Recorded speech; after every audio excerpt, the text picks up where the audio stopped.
Assalamualaikum warahmatullahi wabarakatuh. Sampurasun.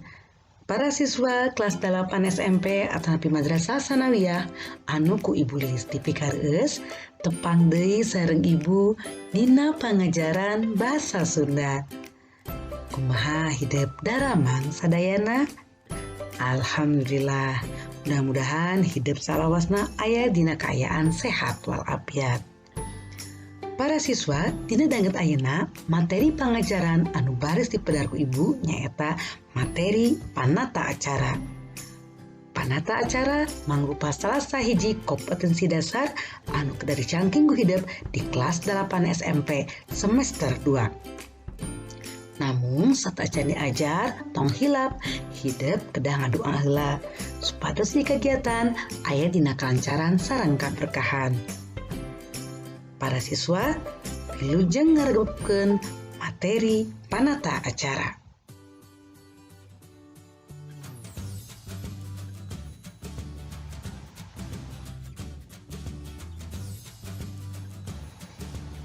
Kompetensi dasar materi panata acara nyaeta ngawengku kompetensi dasar pengetahuan sareng keterampilan. Anapun kompetensi dasar pengetahuanana nyaeta memahami dan mengidentifikasi fungsi sosial, struktur, dan aspek kebahasaan teks memandu acara dalam situasi formal dan non-formal. Sedangkan kompetensi dasar keterampilanana nyaeta menyajikan teks memandu acara dalam situasi formal dan non-formal dengan memperhatikan ekspresi dan lagu kalimat atau lentong.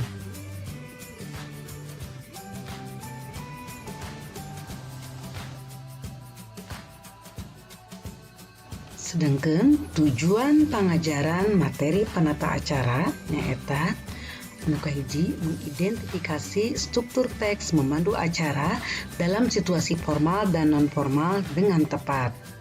Kedua, memahami isi teks memandu acara dalam situasi formal dan non-formal dengan benar. Katilu, menyusun teks memandu acara dalam situasi formal dan non-formal dengan benar.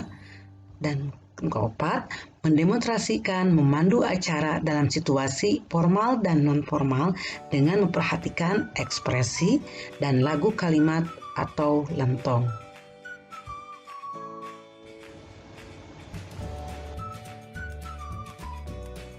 Nah, para siswa, ayeuna urang ngawitan cik naon ari panata acara teh. Coba urang regepkeun saha eta di payun aya foto-foto sababaraha selebritis anu terkenal tanapi kawentar jadi presenter terapi host terapi pengguna istilah bahasa Sunda disebutna panata acara. Daniel Mananta, teras aya Najwa Shihab, aya Indy Barens, sareng Boy William, tangkosna sahasin teu bieu ka aranjeunna. Aranjeunna mangrupa reng-rengan panata acara anu kawentar terkenal di negara urang. Zaman kiwari, panata acara bisa jadi sumber pakasaban atau sumber mata pencaharian anu bisa diandelkeun. Buktina, zaman kiwari seueur pisan jami anu ngahaja nanti ngelmu atau napi nyupri ilmu khusus dina bidang presenter atau napi jadi host. Ayeuna urang pedar cik naon ari panata acara.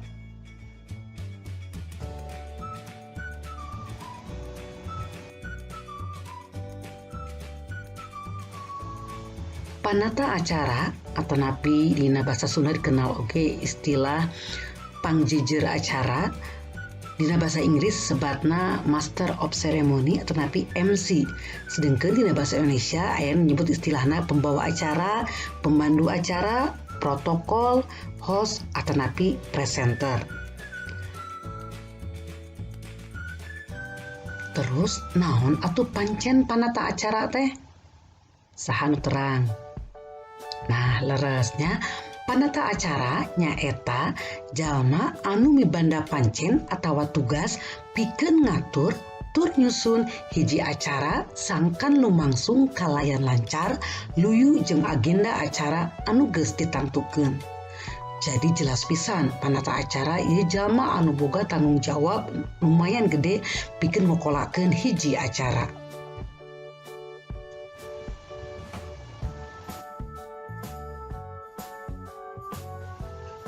Terus acara naon wae anu biasana dijijiran ku panata acara. Tah urang paluru heula nya enak papasingan acarana. Acara di pasing-pasing jadi dua jenis. Aya acara formal atau resmi jeung acara non formal atau napi teresmi. Acara formal naon wae contohna? Acara rapat, seminar, sawala atau diskusi, upacara-upacara, terus aya mieling hari besar keagamaan, terus aya peresmian tapi pelantikan. Terus anu kedua aya acara non formal atau napi acara non resmi. Contohna misalnya aya acara silaturahmi keluarga atau napi acara karyaan atau pesta-pesta. Misalnya hiburan atau pentas seni atau napi hiburan misalnya teh dina hiji kegiatan.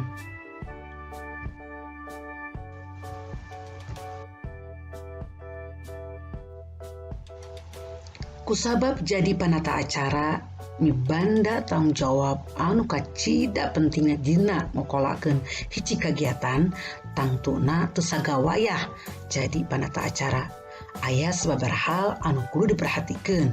Di antarana nyaeta hiji, panata acara kudu apal kana acara anu rek dilaksanakeun. Nah itu acara resmi atawa acara taresmi. Anu kadua kudu nyaho saha wae anu rek ngaluuhan atawa ngahadiran ieu acara. Terus anu katilu, panata acara kudu apal saha wae anu rek nepikeun biantara pamapat atau napi pidato sambutan dina ieu acara. Tangtuna urang kudu apal saha ngaran lengkepna, kalungkuhanana atawa jabatanana. Terus anu kaopat, panata acara kudu apal kana runtuyan atawa susunan acara sacara sagemblengna atau keseluruhan ti mimiti demi karengse. Tah urang kudu apalnya. Salajengna nyaeta panata acara kudu apal saha wae nu rek jadi pangisi acara jeung jenis kagiatanana.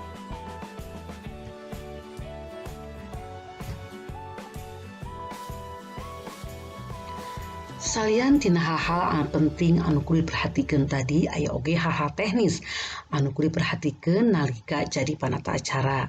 Kahiji, panata acara sorana kudu bedas atau jelas jeung bentes nya. Terus anu kadua nyaeta lentong jeung wirahmana merenah iramana atau napi naik turunna sora kudu diperhatoskeun. Anu katilu, panata acara kudu mibanda pangaweruh atau napi pengetahuan anu jembar anu luas ngeunaan materi acara nu rek ditepikeun. Anu kaopat, panata acara kudu miboga kamampuh ngareka tuh merangkai kata-kata, ngareka basa pikeun bumbu pangirut atau napi daya tarik sarta kudu bisa ngahirupkeun suasana. Salajengna anu kalima nyaeta panata acara kudu surti atau napi ngarti kana kahayang jeung suasana audien atau napi anu hadir. Misalnya lamun audiena atau anu hadir geus tika tingali nundutan, tak urang teh kudu bisa ngigelanana. Contohnya mungkin mere banyolan-banyolan pikeun nyegerkeun suasana seperti gitunya. Terus salajengna anu terakhir nyata panata acara kudu mibanda sikap anu hade ngawengku tata kramana, terus paroman atau raut wajah, mimik wajah, makudah marahmai, disaluyukeun jeung situasi. Sarta anu teu eleh pentingna nyata rengkat paripolah sejena atanapi gerak tubuhna, body language-na nya. Tah eta hal-hal teknis anu kudu diperhatikeun nalika jadi panata acara.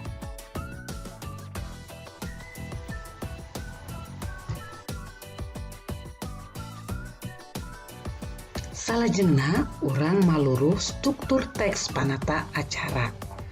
Kahiji biasanya secara keseluruhan bagian-bagian atau struktur teks penata acara ngawungku hiji aya salam bubuka, kedua aya bubuka, katilu bagian inti atau acara intina, kaopat panutup, kalima salam panutup. Eta struktur teks penata acara secara keseluruhan nya. Mungkin orang dipedar di ibu hiji-hiji kumaha eusi dina salam bubuka, dina bubuka acara inti panutup sareng salam panutup.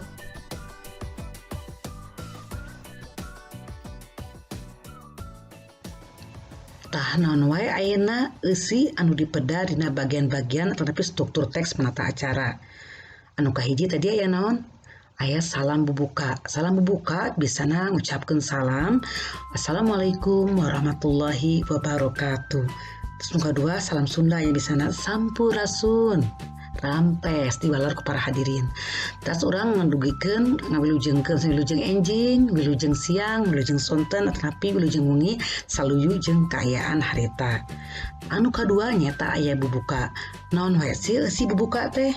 Dina bubuka biasana orang menyapa nya misalnya teh kahatur kapangersa bapak misalnya teh kepala sekolah tanapi kahatur anu bapak kepala dinas anu kusim kuring dipi kahormat jadi menyapa audiens tapi para hadirin anu kusim kuring dipi kareueus. Tah eta contoh-contoh nyapanya. Anu kadua ngucapkeun puji syukur ka Allah Subhanahu wa taala. Contohna teh urang panjatkeun puji sinareng syukur kehadirat Allah Subhanahu wa taala zat anu salawasna nang tayungan urang sadayana. Contoh-contoh ngucapkeun puji syukur ka kitu. Terus anu kaopat sholawat ka Kanjeng Nabi Muhammad sallallahu alaihi wasallam. Cenah teh satus urang ngucapkeun puji syukur ka Gusti Allah dilajengkeun ku sholawat nya. Terus anu kaopat eusin nepikeun jejer tema acara. Dina danget ayeuna maksudnya acara naon lah sebutkeun tah.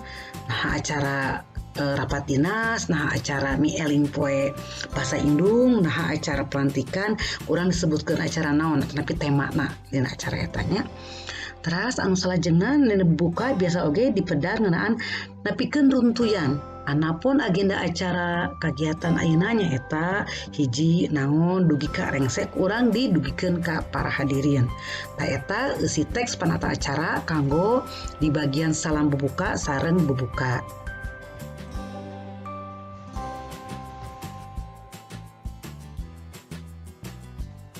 Tah salajengna ayeuna naon sih eusi anu aya dina bagian inti, eusi teks dina bagian inti teks penata acara.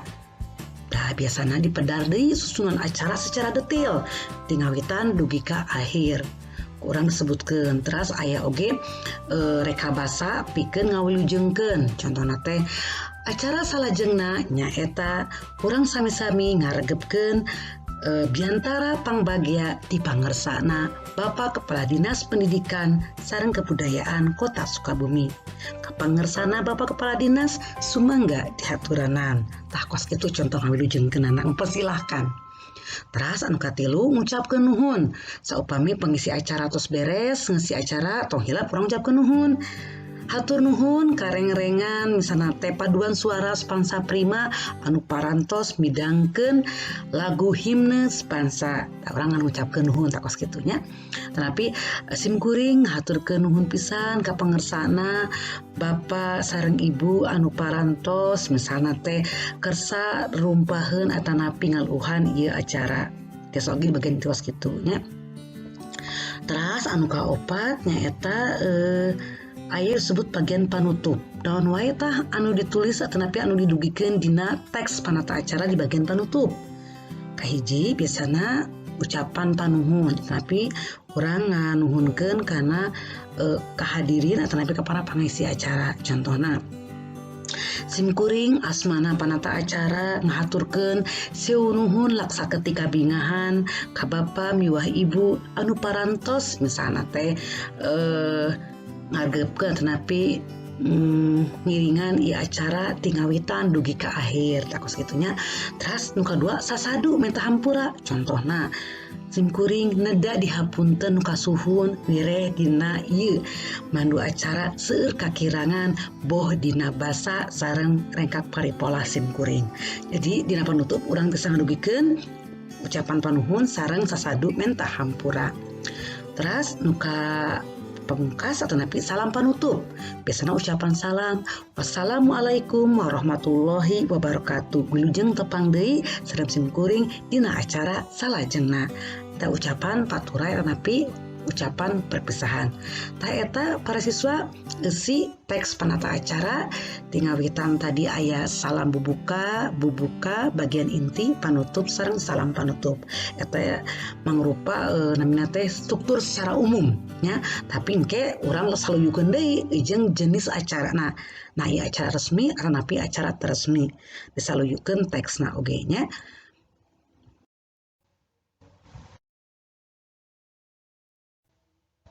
Tah ayeuna urang legepkeun sasarengan contoh panata acara dina sasaiji kagiatan. Di dieu ibu dipidangkeun contoh panata acara dina kagiatan Isra Mi'raj Kanjeng Nabi Muhammad sallallahu alaihi wasallam. Para siswa wilujeng Assalamualaikum warahmatullahi wabarakatuh. Sampurasun. Alhamdulillahirabbil alamin. Wabihi nasta'inu ala umuri dunya waddin. Assalatu wassalamu ala asrofil anbiya wal mursalin sayyidina Muhammadin wa ala alihi wa sahbihi ajmain. Amma ba'du. Pupuhun sekolah SMA hiji Jati 7 nu simkuring bibi hormat. Bapak Kiai Jujun anu simkuring bibi hormat. Bapak miwah Ibu sareng rengrengan tata usaha nu simkuring bibi hormat. Tekakankeun karerencangan sadaya anu simkuring bibi kada. Alhamdulillah langkung dipayun hayu urang sanggakeun puji sinaru syukur ka Allah Subhanahu wa taala nu mana parantos masihan sehat ke urang sadaya dugi ke urang sadaya biasa kempal di ieu tempat kanggo pangemet dinten Isra Mi'raj Nabi Muhammad sallallahu alaihi wasallam. Shalawat sinareng salam mugia tetep kakocor ka Gusti urang sadaya nyaeta Kanjeng Nabi Muhammad sallallahu alaihi wasallam, ka kulawargina, ka para sahabatna, ka para tabi'in, tur dugi ka urang sadaya salaku umatna nepi ka akhir zaman nanti. Amin.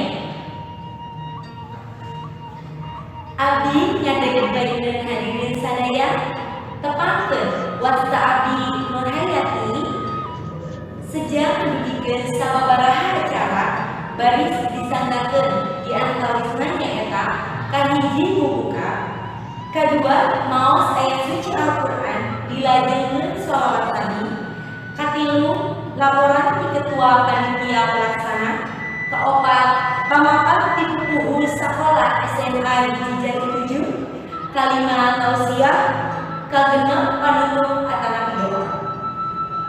Hadirin sadaya anu simkuring bibi hormat, supados menyangkol kana waktos sumangga ieu acara urang buka ku bacaan basmalah sasarengan. Bismillahirrahmanirrahim.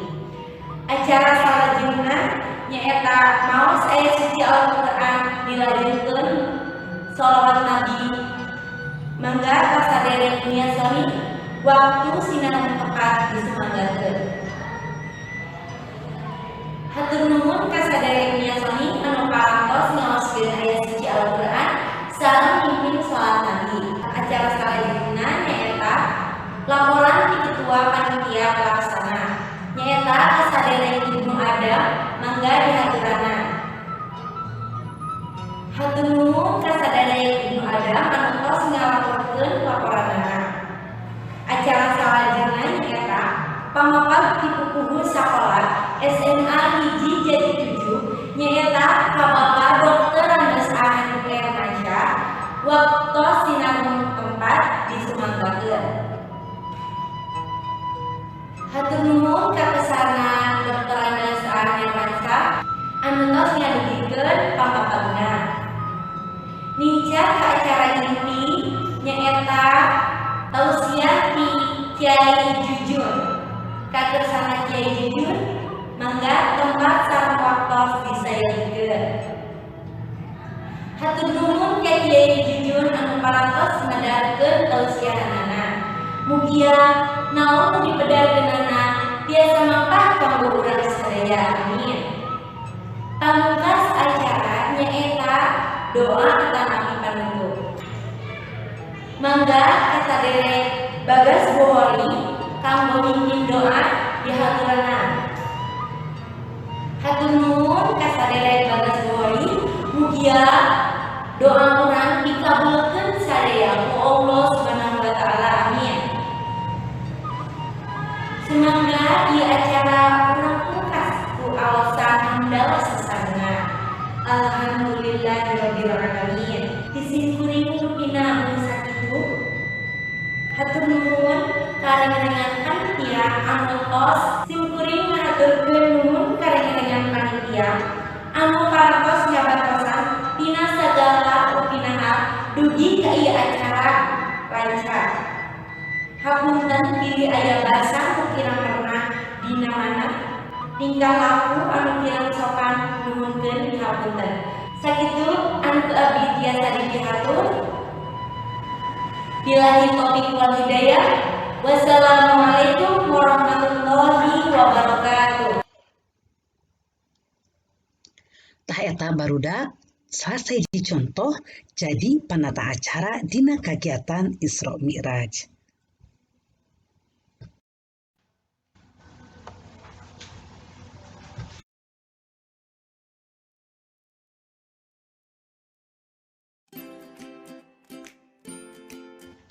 Tah para siswa rupina mung sakitu anu tiasa kapihatur pedaran materi ngeunaan panata acara. Mudah-mudahan dugi ka dieu hideuk aya gambaran naon panata acara teh, kumaha pancena, hal-hal naon wae anu kedah diperhatoskeun nalika urang jadi panata acara. Terus kagiatan naon wae sih anu biasana kudu nganggo atau napi dijejeran ku panata acara. Mudah-mudahan dugi ka dieu hideuk tiasa nyimpulkeun, tiasa nyindekeun ngeunaan materi panata acara. Hatur nuhun kana perhatosanana. Wilujeng tepang deui sareng Ibu dina kagiatan pangajaran basa Sunda anu sanesna. Wassalamualaikum warahmatullahi wabarakatuh.